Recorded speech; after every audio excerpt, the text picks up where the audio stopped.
ወንድሜ ስምክም እንዳትበላ ለምን ያቺ የተረገመች ሚስት መርዝ ከታበታለች ምን አዎ አንቺ ያዥልኝ መጣሁ ወይኔ መርዝ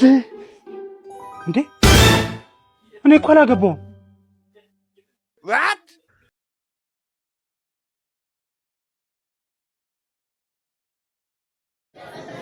ብዙ ጊዜ የሌለንን ነገር እየነገሩን ብዙ ነገራችን የተቀማን ሰዎች የለን እንኖራለን ብዬ ነው ማስብ አሁን ይሄ ልጅ ሚስት የለው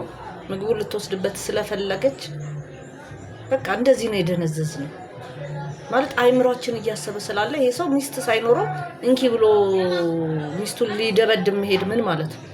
ግን ይሄ ህይወታችን ውስጥ አለ እያንዳንዳችን ህይወት ውስጥ እንደዚህ የሌለን ነገር እንድናስብ እያደረጉ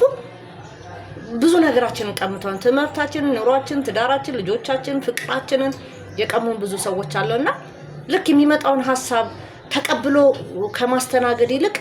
ምንድነው ለምንድነው ይሄ ሰው ለምንድነው ለኔ መጥቶ እንዲልለኝ የቻለው ብለን ማሰብ መቻል አለበት ማለት ይሄ ለሁላችንም ትምህርት ነው ብዬ ነው ማስበው